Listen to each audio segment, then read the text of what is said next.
Hey, welcome back, everyone.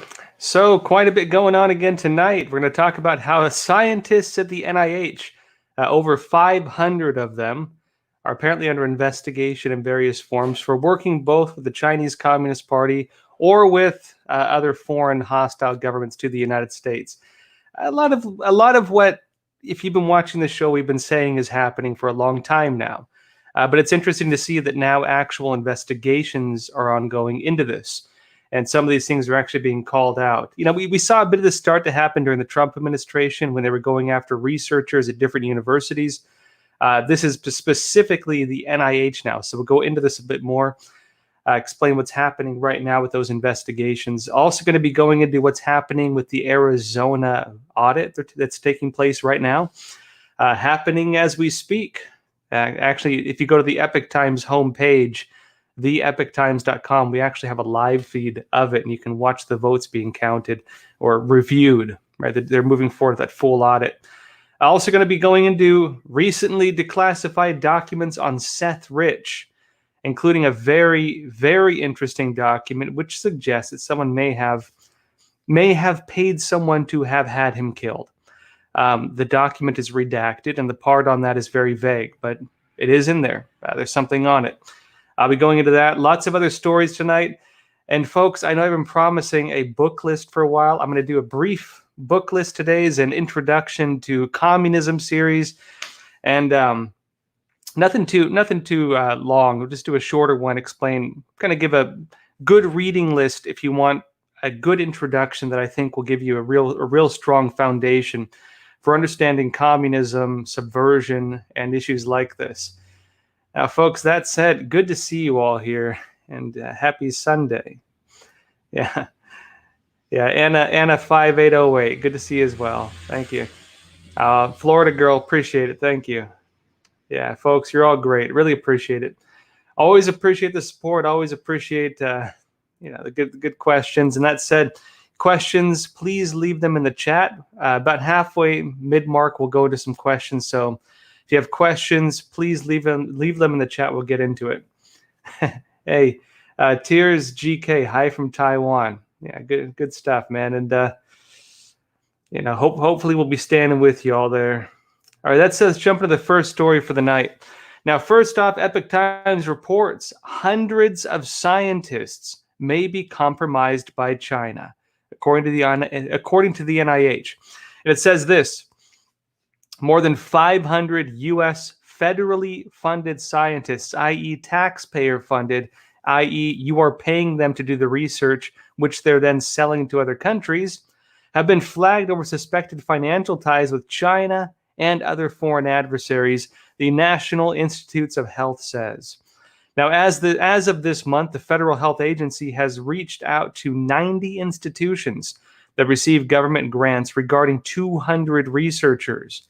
It has also removed 100 from the NIH ecosystem through resignation, termination, premature retirement, or internal debarments, according to Michael Lauer, Deputy Director for Extramural Research at the NIH.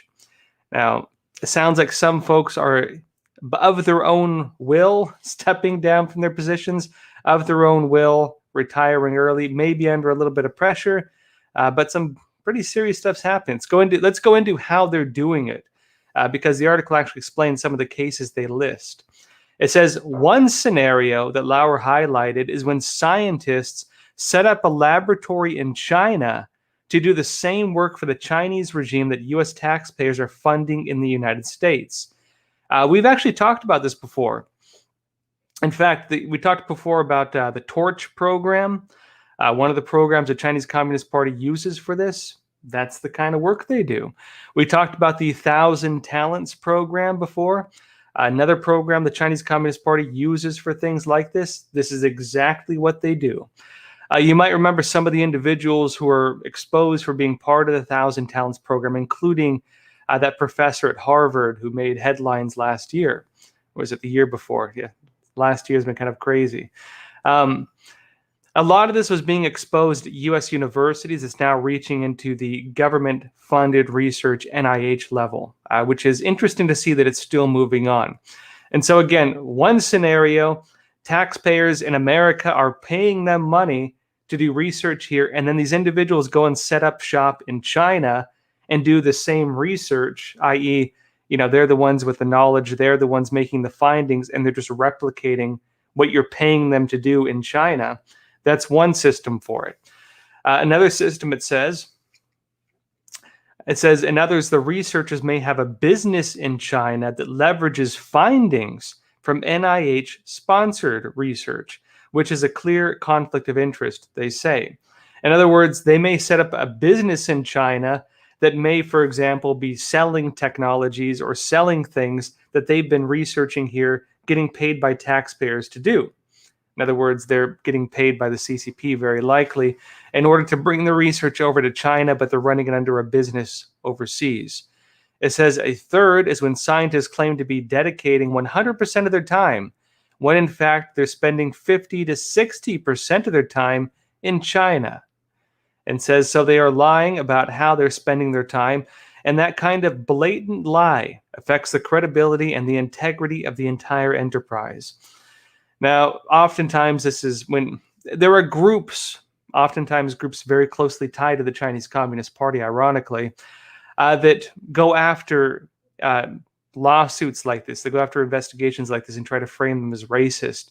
One of the biggest groups active in the U.S. that does that kind of advocacy work is called the Committee of 100, a group of many people many of whom have deep ties to the Chinese Communist Party. Not all of them, but a lot of them do. And what they do is they try to go after U.S. government, let's say lawsuits, U.S. government arrests, U.S. government accusations against people accused of being Chinese spies, and try to frame the entire thing as discrimination or racism.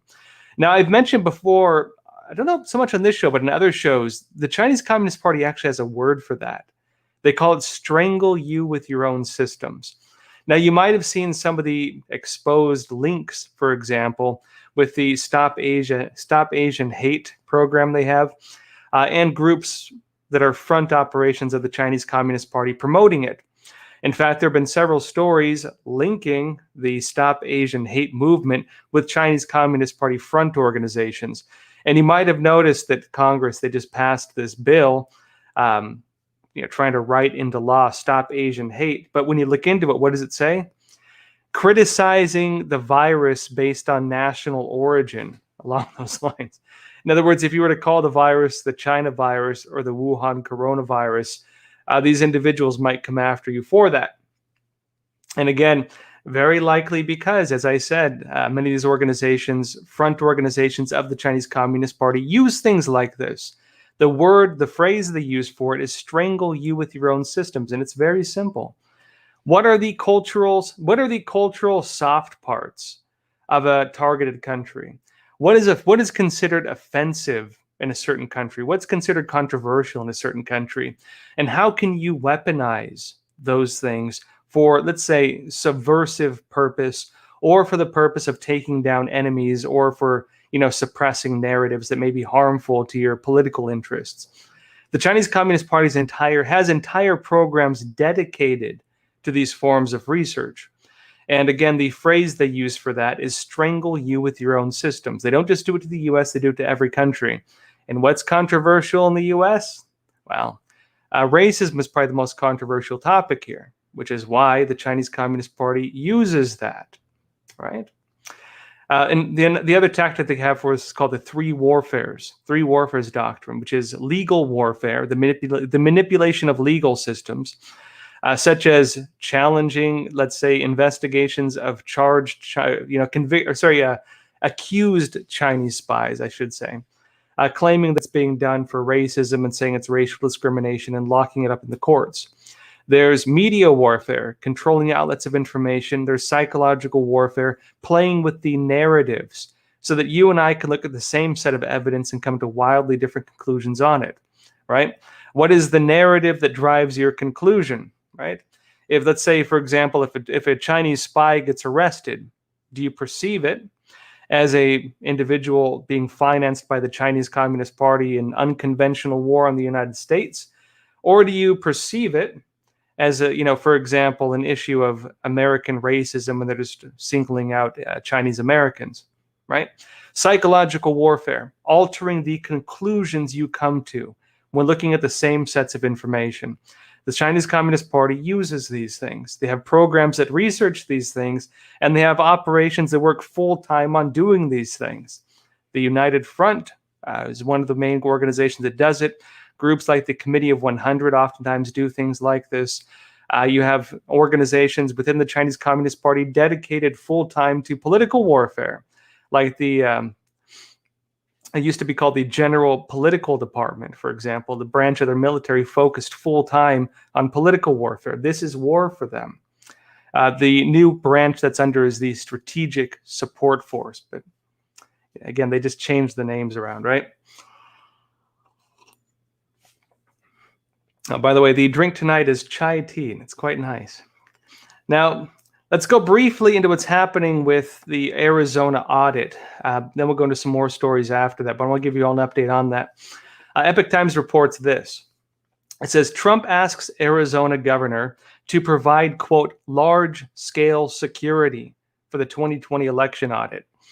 It says, former President Donald Trump on Saturday asked Arizona Governor Doug Ducey to provide security for a 2020 election audit taking place in the state's largest county. And he said the Republican Party is demanding that Governor Ducey in Arizona immediately provide large-scale security for the brave American patriots doing the forensic audit of the 2020 presidential election. He wrote this in a statement on April 24th, and he continued, quote, Governor Ducey will be held fully responsible for the safety of those involved. State police or National Guard must be immediately sent out for protection. The Democrats do not want to have this information revealed, and they will do anything to stop it. He said Governor Ducey must finally act. And the audit started on Monday, so it's been going on now for a bit. In Maricopa County, companies hired by the state Senate are examining 2.1 million ballots, testing voting machines, looking for IT breaches. In other words, hacks, right? Someone hacked the machines or whatever. And they're also performing a hand count. Now, folks, this is currently ongoing. You can actually watch a live feed of this on the Epoch Times homepage if you have a subscription. And so ongoing since Monday. That means it's been going on now for almost a week now. And hopefully soon we'll have the conclusions of what comes out of it. And really, this is the first major audit of the election. This is the first time where the Americans are going to get a full picture of what actually took place in Maricopa County, hopefully. That is, if the investigation is able to go through fully, if it's not blocked, if, for example, information is not withheld from the researchers, and if individuals conducting it aren't scared into withholding information. There was one individual who was allegedly hired to carry out this investigation who came out and said that he was offered, I believe it was $10 million to not do the audit or to, blow the lid on it. And he ended up going to Twitter and saying, I was offered this money, I'm not going to take it. This is basically ridiculous, essentially. And so there are folks trying to prevent this audit from taking place. We mentioned also that the Democrats in the area also tried putting a temporary restraining order on it. They've, for example, said that the judge's order did not encompass this location or that location or this specific area, but it's going through regardless. And despite all the challenges that have been put in the way and the people who've been trying to block it now for a very long time, it does seem to be the case that it's moving forward. And hopefully we'll get answers on this. And when the answers come out, hopefully we'll get a clearer picture of what did or did not take place in the 2020 elections. And folks, I'll be keeping you all updated on that. Now, I mentioned before, Crossroads is totally demonetized by YouTube, but luckily we have some sponsors. Tonight's episode is brought to you by Shenyun Dancer. And Shenyun Dancer apparel is markedly different from what's trendy today. Every feature, including the fabric, color palette, style, and cut, bears the distinct aesthetic of Shenyun. And Shenyun is a US-based performing arts company. Shenyun Dancer is Taiwanese-based, meaning the Chinese Communist Party doesn't like them very much. And Shenyun has been promoting a lot of the culture and traditions that the Chinese Communist Party has been trying to stop. In fact, every time that Shenyun Performing Arts holds a performance, oftentimes The Chinese Communist Party will even use its consulates to try to shut down the show. They really do not like them. And so, folks, great products, great folks, really good stuff. Now, Shenyun Dancer clothing provides men with a classy, distinguished, and timeless look, great for everything from the office to the street. You can take their polo, for example. While most polos are great for either the golf course or the backyard party, they might not be dressy enough for the office. Shenyun Dancer makes a comfortable and versatile long-sleeve polo in a classic cut. Woven trim in the cuffs and collar add a classic finish to a shirt designed to impress. Actually, I have a couple of them, and they are very nice. I do legitimately recommend them. You can visit shenyundancer.com, ShenyunDancer.com, and you can get 10% off your first order by using the promo code JOSH10. And again, folks, big thanks to our sponsors, Shenyun Dancer, for the night. Now, let's go into a few more stories, and then we'll go into some questions, and then I'm going to go over a book list for y'all, and then we'll go into some more stories after that. Now, how many of you remember Seth Rich? He kind of got wiped out from the media discussion, but you might remember going back to 2016. Remember what happened? WikiLeaks came out and they released all these Clinton emails, all these Democrat documents. There was even a separate organization that had documents from one of the George Soros organizations. Things were kind of all over the place. There were many different groups releasing documents, and then the Democrats came out with the narrative saying that, well, who breached the computers that got the information leaked, right? Who was it that gave WikiLeaks the documents? Now, actual forensic information suggests it was an internal breach and not a hack.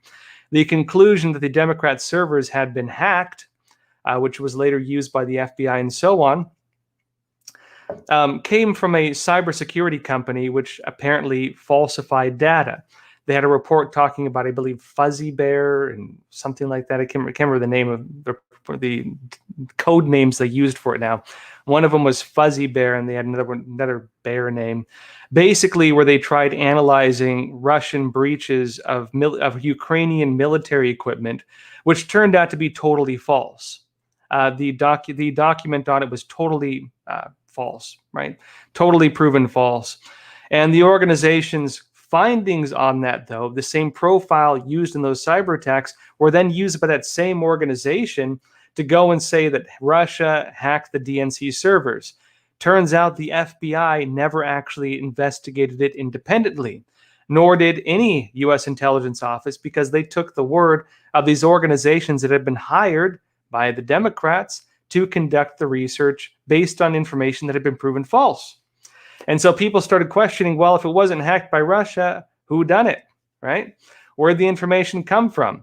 And a lot of people pointed to an individual possibly named Seth Rich. And Seth Rich was one of the campaign workers within the Democratic Committee, who was killed while walking home. And the interesting thing with his death is that while they called it a robbery, nothing was actually stolen from him. And now there are declassified documents that have just been released and have some possible information on this. Now, the story's been deeply, deeply censored. Anyone talking about it tends to get attacked, but there's now been some information coming out on it after a very long time. Let's go into it now. Epoch Times has the story. It says, FBI releases documents on investigation into death of Democrat National Committee worker Seth Rich. It says the FBI has produced 68 pages related to a Democrat National Committee, or DNC, worker who was shot dead in 2016 in Washington, including an investigative summary that appears to suggest someone could have paid for his death. Seth Rich, the worker, was shot dead in the early morning hours on July 16, 2016, again, right ahead of the 2016 elections, near his home in the nation's capital. A person whose name was redacted, it says a bit further into the article, a person whose name was redacted, in other words, the FBI did not provide the name, took Rich's personal laptop to his house, according to one of the newly released documents. Why would they take his laptop to their home, right? Especially if it was a crime scene, especially if it was being investigated. Why would someone take his laptop to their home?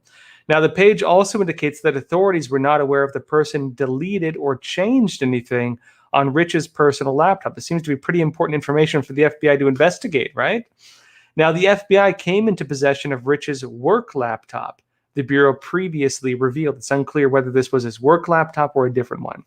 Now, on another page of this report, the 68-page report, it was said that, quote, given, and this part is redacted, and so we don't actually know what it says, given something that the FBI does not believe the public should know, it is, quote, conceivable that an individual or group would want to pay for his death. Now, that redacted part seems very significant to us actually understanding what happened.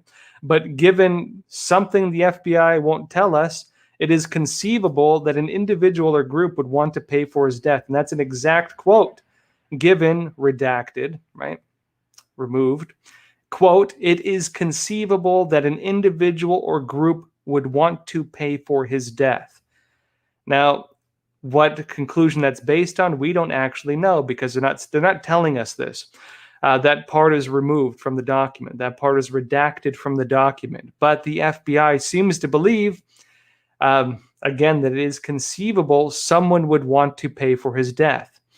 Now, why would someone want to pay for the death of a worker at the DNC? What would he have done that would make someone want to pay for him to be killed? To want someone to have the FBI conclude that someone may have had it in their interest, not just an individual, meaning personal vendetta, but it says specifically or group, quote, or group. He would have had to have gotten a very large group, possibly, or a group in general, angry enough at him that someone would want to pay someone to kill him. And we can assume that they weren't talking about MS-13. The two individuals allegedly who did kill him were part of MS-13, and ironically didn't actually take anything from his body, although they called it a robbery. Now, those two individuals of MS-13 were, I believe, killed as well later. Now, if the group they're saying would want to pay for his death would be MS-13, this is purely my analysis, but MS-13 typically doesn't pay outside groups to kill someone. Typically, they do it themselves. And so we could assume that they're suggesting that maybe someone had it in their interest to pay MS-13 to kill him. Because I don't really hear of MS-13 paying outside gangs to kill people. Typically, again, they do it themselves. They're known for their brutality. And frankly, they probably it would give them street cred if someone had, a bad listing somewhere and they went and did something like this. And so the question then is, what was the part the FBI removed? Given something, what did he do to get someone or a group angry enough at him that would warrant them paying for someone to kill him? In this case, very likely MS-13. Why would they do that, right? Now, seems to be very significant if we remember the early let's say, conspiracies or as much as we can say, the early rumors coming out, some of which were pseudo-corroborated, some of which came from decent sources, suggesting that he may have been the one who had provided WikiLeaks with the DNC leaked data, and as well as including emails suggesting that individuals within it were unhappy enough that they at least suggested in some terms that they'd be willing to take very extreme measures to deal with that. And so something happened, right? Something significant happened that made people angry enough at Seth Rich that the FBI itself would conclude that someone would be interested in paying someone else to kill him. That is a major, major update on this. And frankly, this as well shows, I think, let's say the ridiculous media landscape we're in, where media journalists aren't even allowed to investigate things like this without being censored or called out. Things that do warrant investigation. This seriously warrants investigation. But carrying out investigation on this, even if you were to find evidence on it, you'd be politically attacked, and you'd be attacked by the different media, the different tech giants that were trying to prevent this information from coming out. You might remember that every media outlet, as soon as these rumors started to spread, was trying to shut it down. Well, not every media outlet. Most of the mainstream media outlets, they were trying to crush this story. And it seems now to be the case again that there was serious base to assume that something serious might have happened. Again, that he was assassinated. Now, it continues saying this. Law enforcement officials have suggested Rich was the victim of an attempted robbery, according to news reports, and that's the important part, according to news reports. Though none of his belongings were stolen, they have said no evidence links the shooting to Rich's employment by the Democratic National Committee. Let's see what that means again. That's the surface conclusion. And the documents were released this week in a lawsuit filed on behalf of Texas resident Brian Huddleston, who Clevenger represents, who is the lawyer who I believe got the documents. Pretty big stuff, folks. On that note, too, who else probably didn't kill? Who else didn't kill himself, right? That would be Jeffrey Epstein. And there's some updates on Maxwell, who is currently facing charges on sex trafficking related to the same system that Epstein was part of. Epoch Times has a story again. It says Ghislaine Maxwell pleads not guilty to sex trafficking. Now, she had tried getting out of the case many times. It's moving forward. And it says here, British socialite Ghislaine Maxwell pleaded not guilty on Friday to federal sex trafficking charges in the case accusing her of helping the late financier Jeffrey Epstein recruit and sexually abuse girls. Now, Jeffrey Epstein was again arrested during the Trump administration, and again was facing charges, pretty serious charges, for child trafficking and for, again, sex trafficking. Epstein runs the Lolita Express and Lolita Island. And remember, he was actually charged and sentenced on this previously. Again, he was found dead in his jail cell. People said it was a suicide. A lot of people don't believe it was a suicide. But again, that was the conclusion from it, and the surveillance cameras mysteriously went out before he died. There's a lot of weird stuff going on. If we go back to what actually happened, though, the first time he was arrested, when he was actually charged, you might remember the FBI itself actually reported that there were logs of every single person who traveled on the Lolita Express, which includes a large number of very major political and influential figures, not just in the United States, but in many other countries, who were traveling on the Lolita Express, where, again, there was sex trafficking, as well as underage sex trafficking taking place, going to Lolita Island, where these types of activities were also taking place. But an important part in those documents, the first time he was arrested, actually said that he had made recordings of all the different rooms. And folks, why did we never see charges on that? Why were the individuals who were listed on there, when the FBI had video surveillance of these actions take place, why was that never made public? Why did he get a slap on the wrist the first time, where he was sentenced, but got such a light sentence he was able to even leave his cell? The whole thing seemed a bit odd, again, given the, let's say, political influence and social influence of the individuals who were also tied up in that case, who also never faced charges. And then when he was arrested under Trump, under the Trump administration, seemingly getting ready to face major charges and possibly even being willing to testify against other folks, what happens? He's found dead in his jail cell. Now, that whole case is not over yet. And again, Ghislaine Maxwell is the one now facing charges under that same system. And folks, we'll have to see what happens with it, because you're dealing with a lot of very big figures. You're dealing with some very powerful folks who were, many of them appear to be at least involved with an individual who was conducting what appears to have been pretty serious crimes. All right, now, folks, let's go into some questions. But first off, I want to tell you all about Epoch TV, because I mentioned before, we are totally demonetized on YouTube. And I was hinting for a while that we're working on something big. That something big is Epoch TV, EPOCH-TV.com. Now we're going to be launching a mobile app soon, but this is a platform that cannot be censored. This is a video platform where Crossroads is going to be, where the other programs of the Epoch Times are going to be. It's $4.99 a month. If you're already subscribed to Epoch Times, it's an extra $2. And folks, please support us there. This is a platform that, again, cannot be censored and will let us bring you uncensored news. Real quick update, we're going to have a mobile app soon. But first, let's show you a quick promo of what we're doing. The Chronicles of Narnia, where he tells the children that the great lion Aslan is not safe. He's good. So let's paraphrase that. The great lion of the church is not safe. It's good. The great lion of the academy, the ivory tower, is not safe. It's good. The great lion of debate, of disagreement, a good, robust exchange of ideas is not safe, but it's good. Life isn't supposed to be easy. It's not supposed to be safe.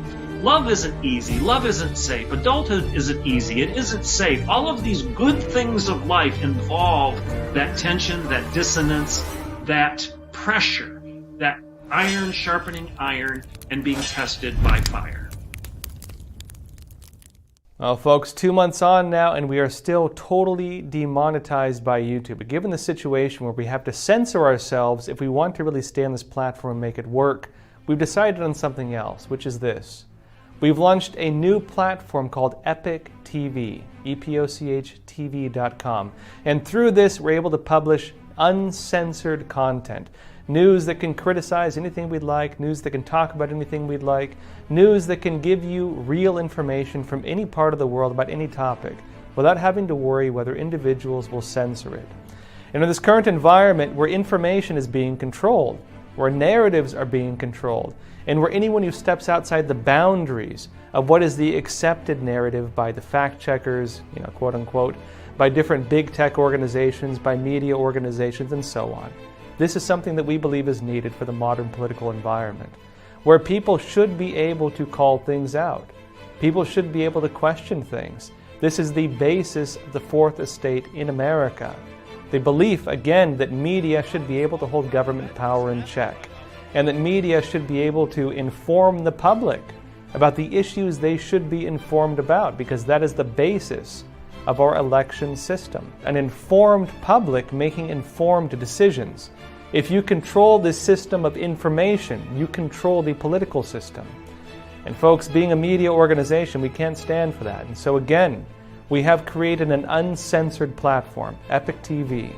And anyone who wants to support Crossroads or support our broader mission of bringing real news, uncensored news, that's not afraid to stand up for what matters, please check out our website, EpochTV.com, EpochTV.com. Check out the link below. And folks, please support us there.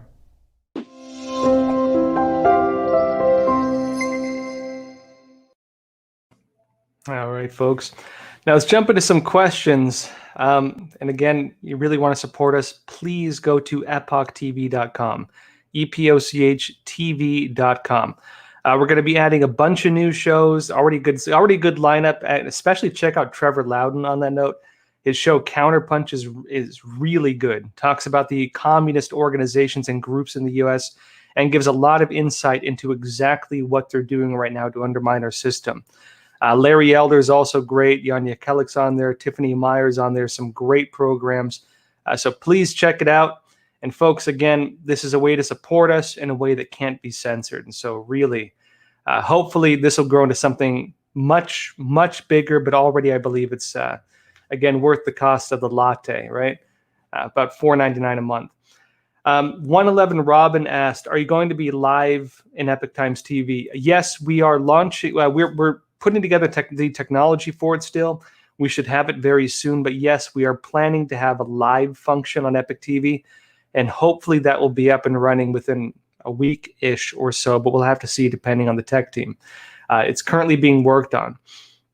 Now, folks, I want to go over a few questions, go over a quick book list, and then go into some more stories.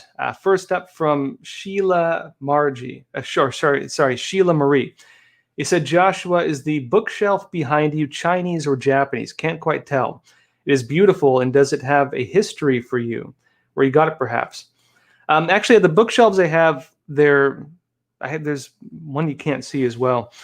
These are actually pre-communist Chinese. I don't know the exact year in them. Actually, it was a friend a friend who had them. Her mother was going into a senior home, and she had to like get rid of a bunch of her stuff, unfortunately. And interestingly, she tried donating these to like Goodwill and all these other donation houses. They wouldn't even take them. They wanted her to pay them to take them. And so she's like called me up and said, "Hey, I know you like kind of older Chinese stuff. Do you want them?" And I was like, "Heck yeah, I do." So wonderful shelves, actually, real beautiful. There's a couple chairs as well that go with it, as well as a couple other things. I really like them as well. The paintings are wonderful. I don't know if you can see that. Yeah. You can't see it all, unfortunately, on the camera, but there's a lot more to them. Yeah, pre-communist Chinese.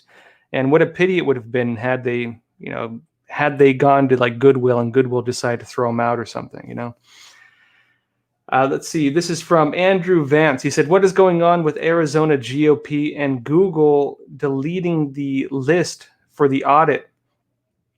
And well, we'll have to see. I haven't heard about Google deleting the list for the audit, but it does seem to be the case that a lot of people are trying to prevent this from happening.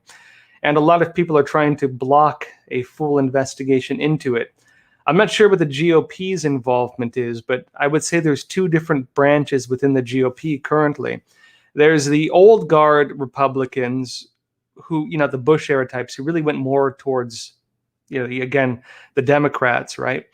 You saw, for example, even Bush himself go towards the Democrats, as well as the old, let's say, war and oil type Republicans went towards the Democrats against Trump. Really, the nature of political parties in the U.S. is totally different these days. We have the establishment party, which is the old guard Republicans and the Democrats and the socialists.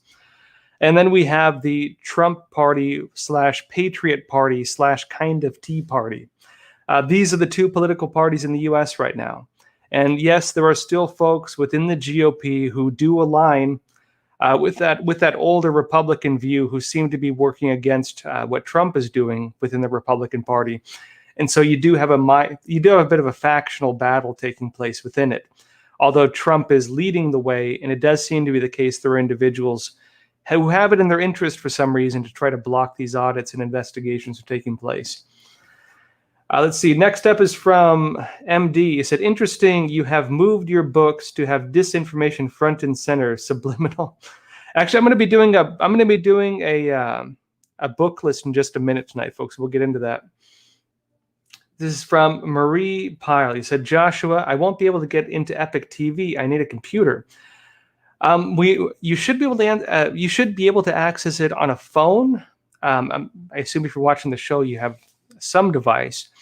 And we are working on launching an app soon. And so hopefully one of those will work. Again, if you can't get any internet access somehow, we do have print. But again, I assume if you're watching the show, you have maybe at least a cell phone. And we are working on launching an app soon. So hopefully soon. We're going to have a mobile app very soon. This is from April Phelps. You said, "Is it free? This veteran is poor." I apologize, folks. I mean, we'd love to make it free. It's $4.99 a month, which is, again, the cost of maybe 2 bus passes or the cost of a latte. It's pretty low. But keep in mind, this is any kind of financial system we create tends to get censored. Any kind of ad network, if not us getting attacked on it, the individuals on the ad network will get attacked by the media or other individuals to drop the ads. We've seen this happen on many different fronts. You might have seen a lot of the internet influencers even get, for example, hit when it comes to their credit cards, where American Express, for example, might drop them and they can't use certain payments on certain credit cards. We've seen individuals get kicked off PayPal. We've seen individuals get kicked off MailChimp. We've seen individuals get kicked off every single platform. Look what happened to Parler, where, again, Amazon Web Services, Google, and Apple simultaneously dropped them. Any kind of system that is based on any kind of system that we don't fully have ownership over can be essentially used to censor us or stop us. And so the way this is set up, Epoch TV, is that it's financed by folks like you. And, if we can make it free, of course we would. But, again, making programs, having teams, video editors, travel costs, producers, everything. It all costs money. And unfortunately, we do need that to keep doing what we're doing. And so, again, $5 a month, $4.99, again, about the price of a latte or a nice cup of coffee. I don't know what Starbucks is charging these days, maybe close to that. Once a month, folks. And again, it keeps us going, keeps us doing what we're doing, and makes us able to create the types of programs we're creating. And if we can develop a surplus, which we're looking like we will be able to, we can start bringing on new shows. We're looking to get movies, possibly TV shows. I mean, a lot of different stuff we would like to do with it.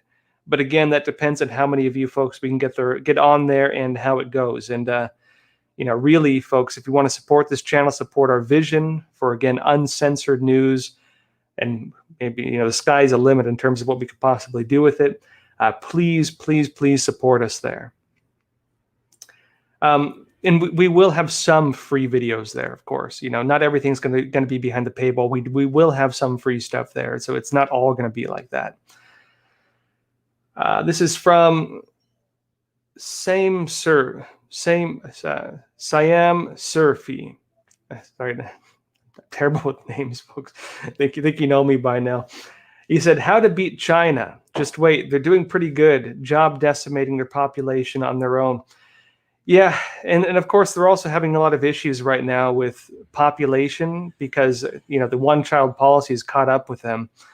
The Chinese Communist Party is not doing so hot on a lot of fronts. I mean, it's dual-sided because on one side, the Chinese Communist Party's ambitions, global subversion through bribery, corruption. We talked about the NIH, what happened with that.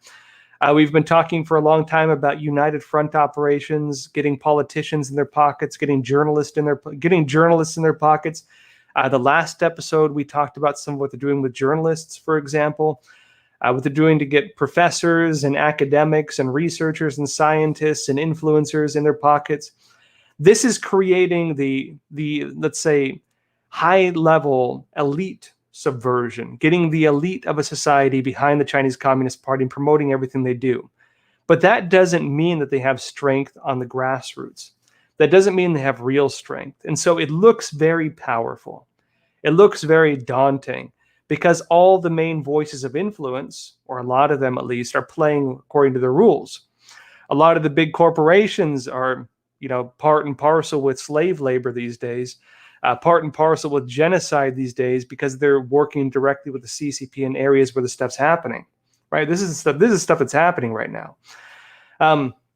But the result of this, again, is that the Chinese Communist Party on the surface does look very powerful.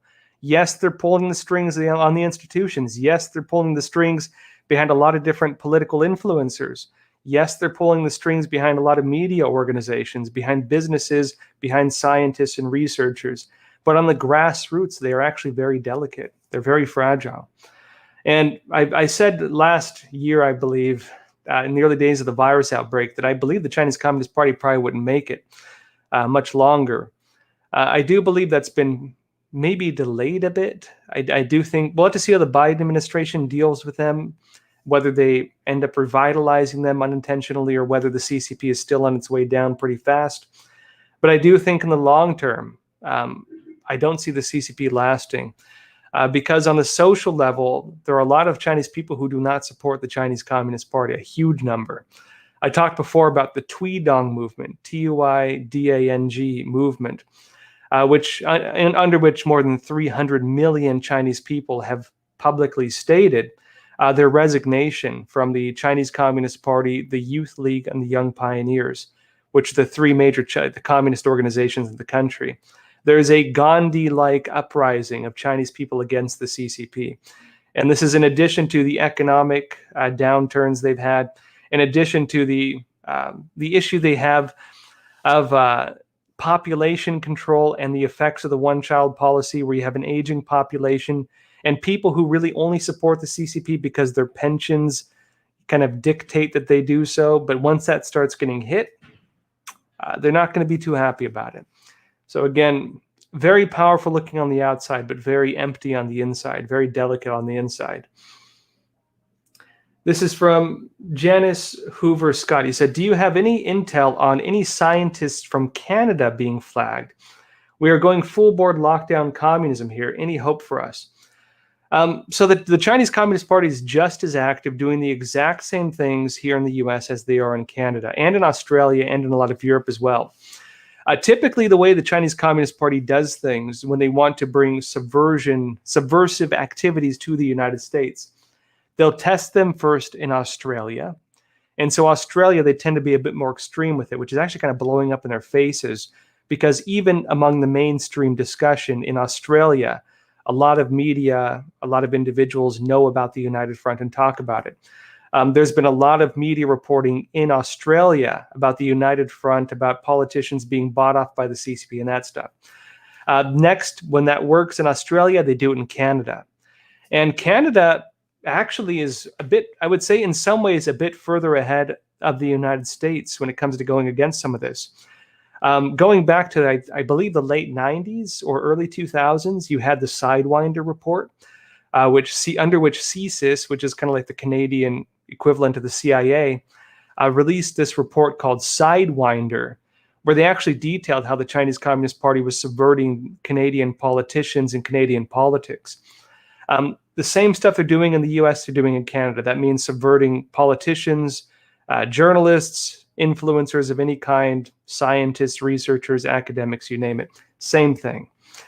They do this in a lot of places, but again, what you see happening in the US, it's a bit further ahead in Canada, and then even further in Australia, because that's just how they do it. It's a Mao era strategy. Mao would call this surrounding the cities with the countryside, right? You circle things in and then you move in rings. It's what the Soviets called the salami strategy. It's what Chinese generals have called the cabbage strategy, which sounds goofy, but refers to the same basic tactic. Surround the cities with the countryside. Use a ring-based strategy to move in slowly, layer by layer, until you hit your target. And so Australia, Canada, United States, right? And so yes, to your question, they are doing this very heavily in Canada as well. And yeah, there are some reports on it. And in fact, we have an Epoch Times Canadian edition to report on this stuff. All right, folks, that said, let's go into the book list, because I want to go over this and then a couple more stories for the night. I've been thinking, I've been delaying doing a book list for a while just because it's a bit daunting. I have a few different bookshelves. This one typically is a lot of my anti-communism books or communism books. This one up here is more about history, heresy, which communism in its origins is rooted in a lot of heretical movements. A lot of this is on that.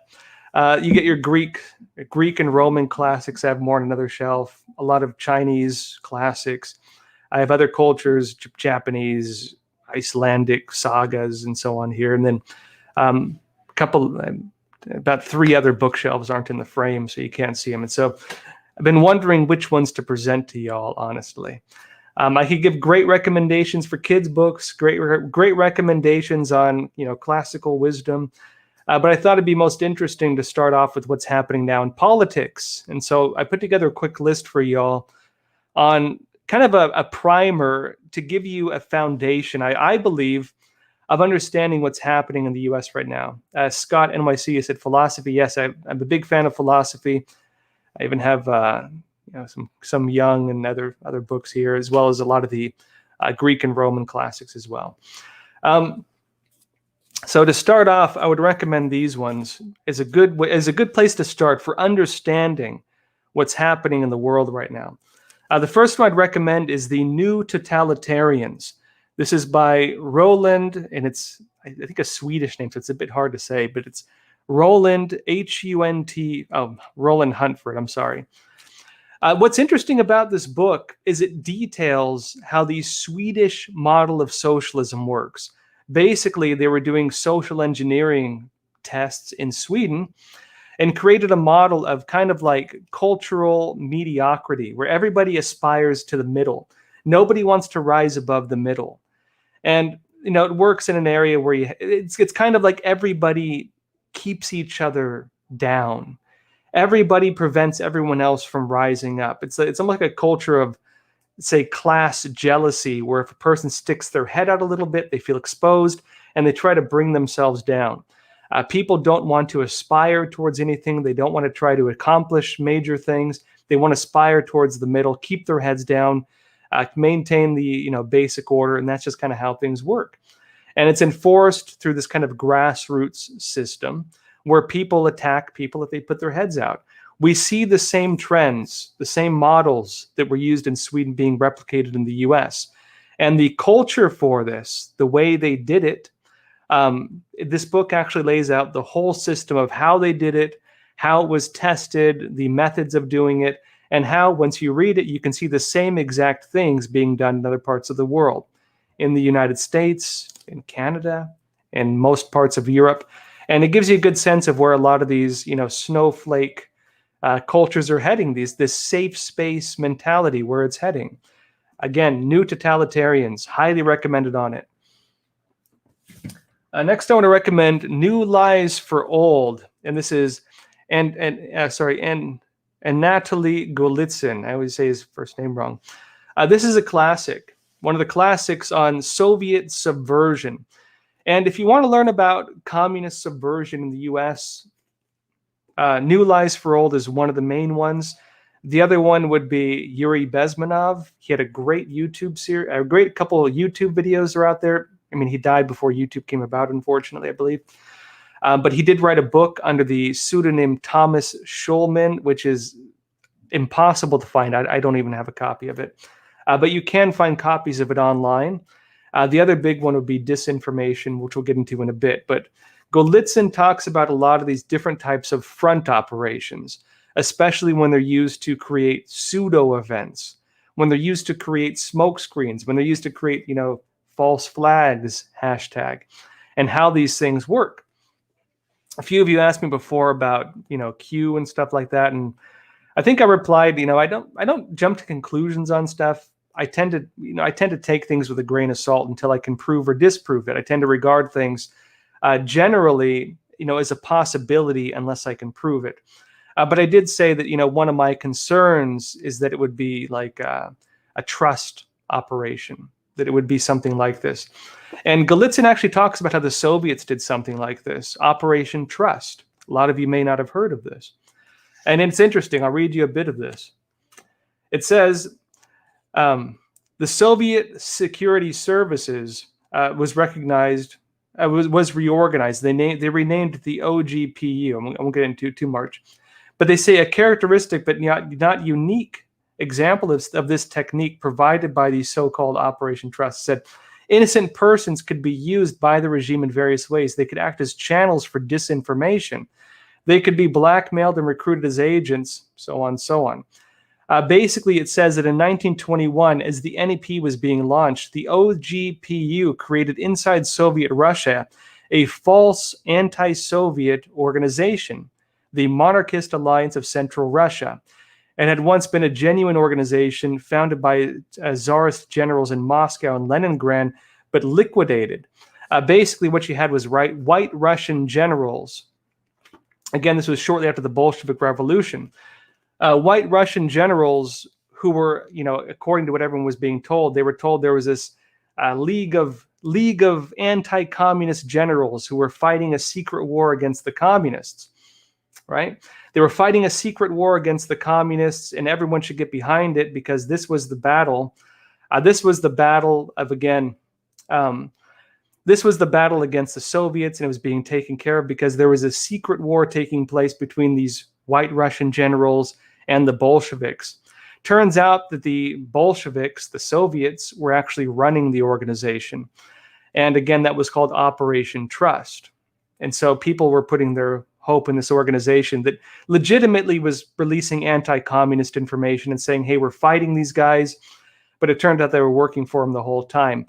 You actually saw a play on this in George Orwell's 1984. And I don't want to okay, spoiler alert if you haven't read 1984. If you haven't read it, I highly recommend it. But basically, they get behind this secret organization that's fighting back against Big Brother. Turns out it's a front operation the whole time. The whole thing's controlled opposition, Operation Trust. Again, not to denigrate any of these movements. I can't prove or disprove it. I tend to regard things as possible, until I can prove otherwise. And the way I tend to look at things as well is that, one thing you deal with real disinformation is they can actually release real information. They can actually release true information, even very incriminating true information. But people can actually use that. If you're, for example, creating a movement like Operation Trust, you could release all the real dirt on the Soviets through it. But once the Operation Trust movement is let's say dismantled or proven to be a front, all that true information is then regarded as conspiracy, even though it's true. And so this is one of the things to be concerned about with this stuff. Again, Golitsyn's New Lies for Old, must read, I think. Next up, we have a classic, Propaganda by Edward Bernays. And this book explains this was actually, let me get the year on this. It was actually written a long time ago. 1928. It was written in 1928. Bernays laid down the model of propaganda, which is what it is, that's used in modern advertising. And in laying out the model for propaganda for modern advertising, also laid out the model that's being used for modern political campaigns and for a lot of modern media organizations. Definite must-read book. It's a very, very important book. It really lays out a lot of what's happening in the world right now. And if you understand these types of tactics, you can look at how they're doing it. This is a quote from it. I'll read you. It says, "The conscious and intelligent manipulation of the organized habits and opinions of the masses is an important element in democratic society." This is a foundational text of modern advertising and modern politics. You hear that? The manipulation of the organized habits and opinions of the masses is an important element in democratic society. Those who manipulate this unseen mechanism of society constitute an invisible government, which is the true ruling power of our country. Must read when it comes to understanding the tactics being used to manipulate your opinions, your worldviews, and so on. Next up would be The Law. And this is by Frederick Bastiat. Bastiat actually wrote a lot more than this. This is a bigger collection of Bastiat's works. But not to overwhelm y'all, start with this little pamphlet. It's fantastic. The Law by Frederick Bastiat really gives a great overview of the nature of government, how people create government basically as a way to protect their interests, right? We come together as societies and form a government to protect ourselves, whether it's an organized militia, a tribal monarchy, or whatever, a system of cooperation to defend our property, to defend our lives, to defend our well-being, right? But to protect, as our founding father said, right? To protect life, liberty, and the pursuit of happiness, that governments are instituted among men in order to protect life, liberty, and the pursuit of happiness. The problem he mentions with government, though, is that it has the tendency to eventually gain powers to itself, which it then uses to suppress the very thing it was created to defend. Government turns, again, from something created to defend our interests to something that tramples our interests. He talks about plunder and legalized plunder, and also the difference between a well-functioning government and a tyranny. And he also criticizes a lot of the a lot of the different philosophers at the time of the American Revolution or the French Revolution, specifically on the French Revolution side, and really explains the nature of what they were saying in very logical terms. And it's interesting because if you read The Law, a lot of what he says echoes very well today, because a lot of the philosophies he's criticizing have become kind of the foundation of modern societies in a lot of ways. Next up, I would recommend deeply The Road to Serfdom by F.A. Hayek, another classic. And The Road to Serfdom, it's a bit like Golitsyn, I'd say, a bit like The Law in terms of explaining the nature of government and the nature of socialism. What's interesting as well is it explains Nazism and fascism in the same light as socialism, because again, National Socialism, and again, Mussolini being one of the most influential socialists in Europe in his time, F.A. Hayek really lays out the nature of socialism very well. Highly recommended book, right? The Road to Serfdom.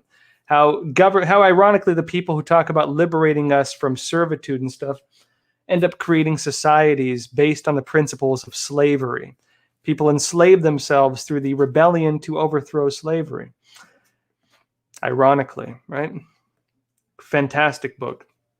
Next, a personal favorite of mine, Ludwig von Mises's Socialism. It's a bit like reading a dictionary, so try to bear with it.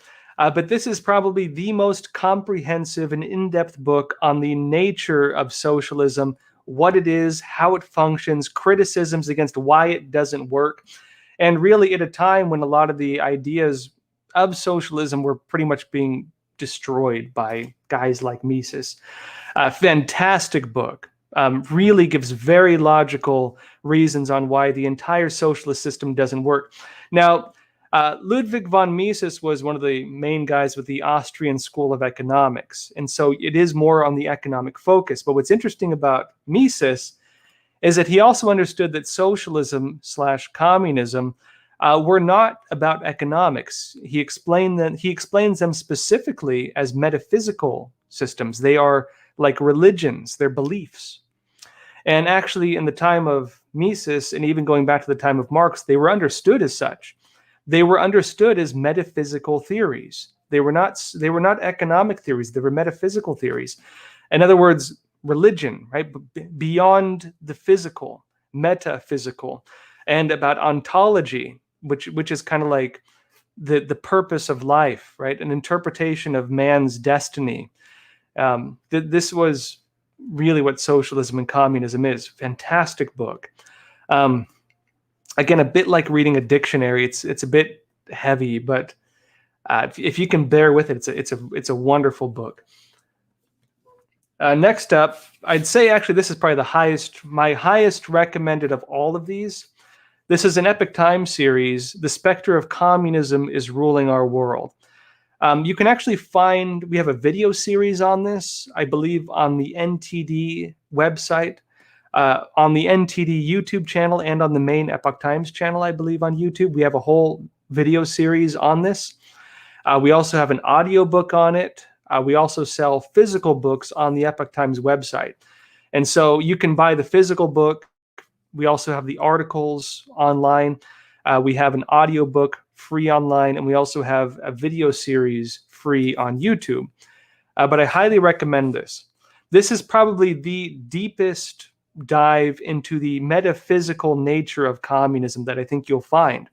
It explains communism from the perspective of a metaphysical theory, a religion, and explains exactly all of its stages in terms of what it has done, all of its stages of what it has done and how it did it. Fantastic book. I would actually recommend this number one. I mean, if you were to read this and nothing else, you would have a really, really good foundation for understanding socialism and communism and everything that it's doing right now. And last but not least, a book I highly recommend and I talk about often. I lost the cover for it, and so this isn't the normal cover. But Disinformation by Ion Mihai Pacepa and Ronald Reichlak, which explains a lot of how the Soviets, through different influence operations, front organizations, and so on, created a lot of the problems we have in America today. It talks specifically about how they subverted the World Council of the Churches. It talks about how the Soviets framed, manipulated, and falsified information to create the whole scandal of the burning of the black churches. Turns out the whole thing was false. Was proven false, but people had already formed the perception that it had actually happened. The individual, one of the main author on this, Ion Mihai Pacepa, was the, I believe, highest ranking Soviet defector, I want to say he was a 3-star general, but he was from Romania. He worked under Khrushchev and under, Ceausescu. He worked under Ceausescu. And under Ceausescu was running a lot of these operations to basically sow discord, sow chaos, spread disinformation in the West. And folks, at a time when we're being fed the word disinformation all the time, right? I'm sure everyone hears this word. It was not a well-known term before 2016. Disinformation, misinformation, and propaganda are actually different, quite different. And a lot of the people peddling the whole narrative on fighting disinformation are themselves actually promoting disinformation a lot of times. This book gives a fantastic foundation for understanding disinformation, what it is, how it's being used, and how a lot of front organizations in the US, going back to the time of the Soviets, framed a lot of the perceptions we have even of basic history. Even how a lot of the things that we take as being basic history, commonly accepted, things that we, look at history and think totally happened, a lot of them were totally falsified. Fantastic, fantastic book. Highly recommended. All right, folks. All right, went a bit over time tonight, and so I guess we'll call it a night here. But again, wanted to give you a book list. This is quite a list. It might take you all a while to get through it. Maybe in the future we'll do another one. Actually, funny backstory of Crossroads. The original name of it was actually The Wisdom of Tradition, and I had wanted to do a show originally talking about history, philosophy, traditional values, and tying it to current issues. And that was kind of what I really wanted to do. But again, we figured that political analysis and news was a lot more needed right now, especially when a lot of the media is a bit, let's say, not as honest as we would like them to be. And so, Crossroads, of course, has taken more the news stance, but I love to talk about tradition, folk tales, mythology, legends, philosophy. It's where a lot of my real interest is. And if you all want a book list on that, maybe we can think of something else as well. All right, folks, that said, again, we're doing these live broadcasts every Sunday, Tuesday, and Thursday. So please tune in again this coming Tuesday at 10:30 p.m. Eastern Time. And also, folks, please check out EpochTV.com, EpochTV.com, where we're having a lot of our new episodes. The interviews are being published there, most of them exclusively. We do have some free content. Also, check out the other channels we have on there. I know a lot of you, because if you're watching this show, I know you're going to like this one as well.